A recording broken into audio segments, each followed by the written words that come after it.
Hello, lovely people. Welcome back. I hope we're all keeping well. It's been such a whirlwind. As you can see, I'm in a brand new location. Hate to change it up on you again, but here we are. Not for long though, because I am moving into a new house next week. So after all of that palaver is over, we'll be able to settle down somewhere and have a good and proper catch up. I think today it's going to be quite a quick video, maybe. I don't know, we'll see. But I had this idea that it might be nice to chat you through some of the ideas that are on my Pinterest board at the moment, because I am a lover of a Pinterest board, even though I go through real phases of making them manically and maintaining them and then leaving them for a very long time and not really referring to them. But I feel like it's definitely a useful exercise, and I think for me, certainly, I'd say it's the most productive social media, if you could even call it social media, I don't know if you can, that provides me with any sort of concrete inspiration. I think I do get a lot from Instagram still, but Pinterest is kind of nice in the way that, I think the algorithm is pretty good on it, and you can see a lot of things which maybe are people have uploaded as material that aren't necessarily theirs originally, but are still great for inspiration. And a lot of these things aren't connected to a pattern. They might be commercial pieces, they might just be people's ideas or old creations. But in a way, I think it's nice that you can see a bigger breadth. Whereas I feel like on Instagram, a lot of the time, everything new that I get fed is just new patterns, which are great in themselves, but I feel like sometimes you need something that's a little bit different, maybe. So this is going to be in no particular order because I don't really organize my board in any particular order. These are just things that I have saved over time, some of them over quite a long time, maybe the last couple of years. And I thought I will just point out which of the things I like about each pin, and maybe, some of them are definitely a bit more direct, and some of them are sort of starting points for, future thoughts about projects. So the first two pins that I have saved, I think actually go together. I don't know, I've not even really looked into where they're from, but they look like quite similar patterns. But these are two kind of super chunky cable knit jumpers.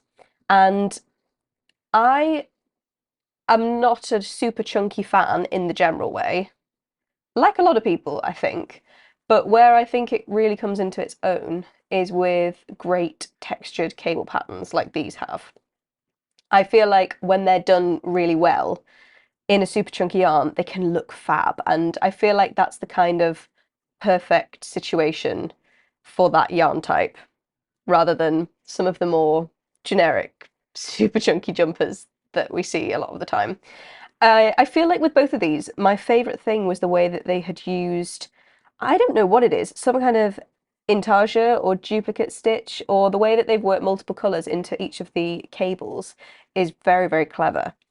I am actually working on my first ever cable project right now, so I can't claim to be an expert on cabling at all, or even the structure or technique or developing patterns that use cables. But I think if I were to do one in the future, I would really, really love to recreate one of these two or some combination of the two and kind of put my own spin on them, I think.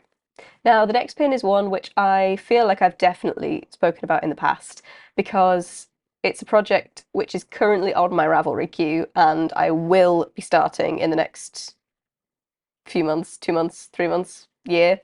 I am desperate to make this and own this. And this pin is saved because it is the reference for the colour palette for the jumper that I am planning on making, which is based on a pattern which has already been released. I can't remember the name of it. I'm sure I'll be able to put it up here somehow. Um, but I'm deviating from the colour palette that they've used for the actual pattern and going off this one because I think this was the first image that I saw that made me think, oh, I would really like to make something like that. So I'm sort of combining the two to create something that's a little bit unique, hopefully. And next to it, I can already see here we have a knitted collar, which is something really interesting that I've not really thought about, but maybe for autumn and winter, it might be a good little accessory project to start up because, frankly, I get bored of socks very quickly, and I feel like with winter accessories, unless you're doing hats, gloves, and scarves and socks, it can get a little bit dry. But I have always wanted to own a collar. I think my difficulty is I don't know if I have any coats which would necessarily work with one, but that's a problem that can be solved at a later date. And I think I certainly struggled looking through Ravelry for collars. A, finding patterns which weren't crochet, because I can crochet, I'm not very good at crochet. I just wouldn't put myself through that. And also I feel like you can get a different effect and result with knitting, but a lot of the ones which are available are mainly lace work, and I feel like I want something a little bit more substantial for the winter. And I'd like something, just the bold, kind of scalloped look of this that's probably done in like a fingering weight or a double knit, I'm assuming. Don't know. I think that would be a bit more up my street, potentially. Might have to write one for myself if I can get it to work. So the next pin is actually something which I could use some advice on, because I have had in my head for a very long time that I really want to try brioche or fisherman's rib. And I have done in the past. I remember making some swatches, I think, in two colour brioche. And I think I've also done something in fisherman's rib. But I don't know why I never made the finished project or what they were intended for, but I have never completed a project in either of those stitches. I feel like for a cardigan, though, it would be the most gorgeous, chunky, squashy thing to own. And I'm especially fond of the raglan cardigan construction that this one uses, especially with the wide kind of raglan increases. And I think a lot of the brioche cardis that I've seen available, I'm probably wrong and I'm happy to be corrected, are usually drop shoulder and sort of the front and back of the yoke are worked flat, which are great. But if there is one available that you know of, which uses specifically brioche round neck raglan in either a double knit or an aran weight, please, please, please let me know in the comments because I'll be eternally grateful because my search has been, I don't know, less than fruitful so far. Now, the next pin we've got here is actually a real pattern that I and you all can make.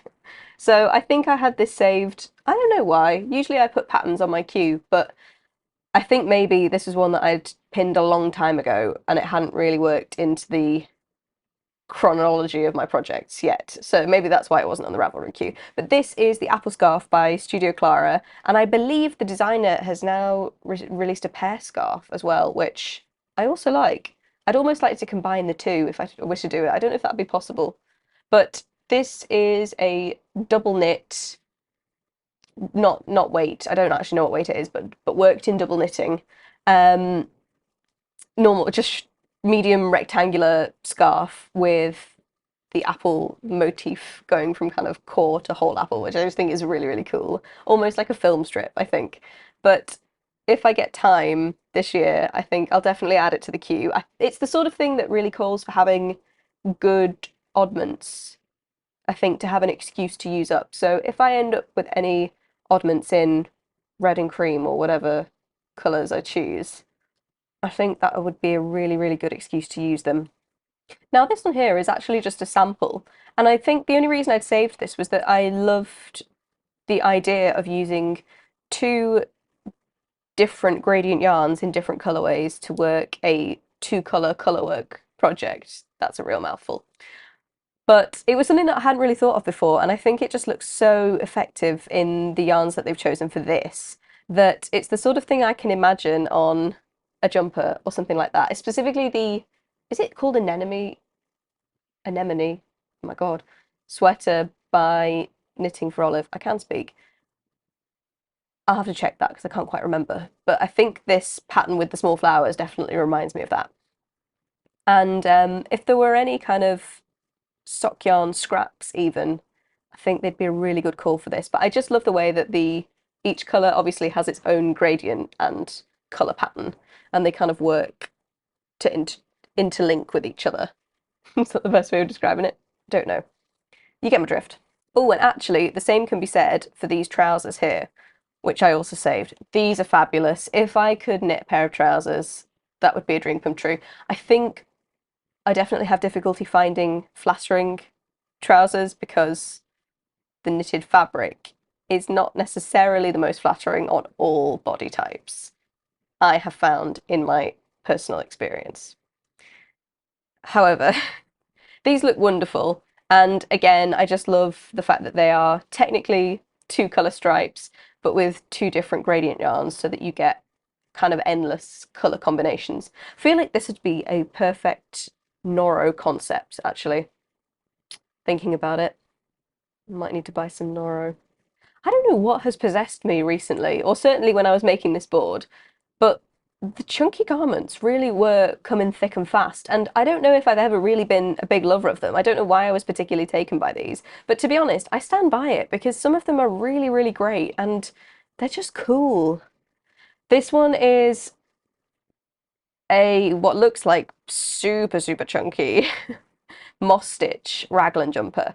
I love the way that the raglan increases go pretty much all the way to the bottom of the jumper so that it has this sort of bat wing poncho kind of effect. I feel like that would just be ultra warm in the cold weather. And I'm kind of imagining it in like an Eastex Alafoslope yarn, which I did use before for my planet sweater, and I loved the finish. It's actually probably one of the only super chunky yarns that I would consider working with regularly. But I think this might be a self-drafting project that might be calling my name when it gets a bit chillier. Now, I have pledged to myself that when I have a sufficient quantity and colour range of mohair scraps, I'm definitely going to make a button-up vest at some point like this one here. I just think it's fab. What a fantastic way to use up all of your kind of finer scraps. And I know that Petite Knit has a pattern which is very similar to this. I cannot remember the name of it right now, but I'm thinking that as soon as the time comes, that would be a great project. But you definitely need a good colour selection that works well together, I think, to execute this properly.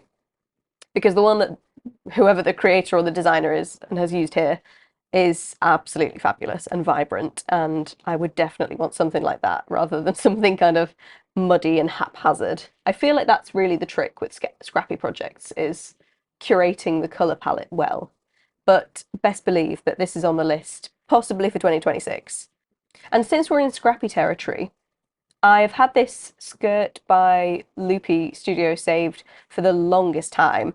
I've just never really had the summer yarns to justify it, but I absolutely love the concept and the fact that it looks like she's kind of doubled up multiple yarns to make a almost chunkier cotton yarn, which I think works really well for a skirt, particularly. And again, what is it with me choosing things on massive needles? I really don't enjoy knitting with massive needles. I think I just love the style and the appearance of some finished products which use massive needles. And I really recognize and appreciate that that's not for everyone. And quite frankly, I didn't think it was for me, but apparently it is. Can we all just appreciate here, again, take a moment for the color combinations on this two-piece? I think this is absolutely beautiful. I don't know if I would ever come close to creating anything like it, but the colors bring me joy, and so that's why it's there. I don't know if it's really direct inspiration, but something about the palette that they've used and the combination of kind of what look like hand-dyed yarns and unicolors are beautiful, quite frankly. And I do think the same can be said for this pair of pants, which on closer inspection look to be entirely impractical because they are translucent.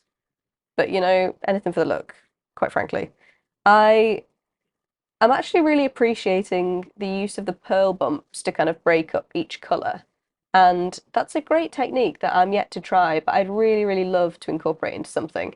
And I think you often see that again on a certain style of chunky knitted jumper. But to be honest, it's the sort of thing that I think could be used differently with a finer gauge yarn, like this, what looks to be a mohair, or something, you know, slightly lighter, that just gives it a completely different effect, but brings in an extra bit of texture that I'm really loving at the moment. Now, the last pin we're going to come to is definitely more of an honourable mention, but there's no way that I can't cover this because it might be the most beautiful piece of art I have ever seen in my life. I know nothing about the person who made this. I don't why am I doing this type of video? I genuinely haven't researched anything. This was very poor preparation on my part. I'll do better next time. But I am just in love with the way this landscape has been created on a jumper, and especially the garden. And I think I'd love to try something kind of floral meadow themed, using what looks on this to be a combination of kind of knit techniques and also embroidery. But it's made the most fabulous 3D landscape picture, which I just think has such a stunning effect, especially with the way that they've done kind of clouds or sky texture. I think using different stitches in the grey part at the top of the yoke is absolutely beautiful. I'm sure it would take an age to create, but I just needed everyone to see that because I'm a big fan of this artist, whomever they might be. I think that's all for now. I have definitely not covered every pin on the board, and I've also got a separate section for charts and for art inspiration or, you know, other mediums which you might be interested in looking at. And hopefully I'll be able to link the board down below just in case. So thank you so much for tuning in, even if it was a very brief video. I am away on holiday next week, so I don't know if I'll be able to get the chance to post again before September. But by September, we'll be back on track. I'm moving house next weekend, so there'll be all the admin that comes with that, packing, unpacking, repacking, and setting up the new house. I hope everyone enjoys the rest of their summer break, summer holidays, if that applies to you, or summer working if it doesn't.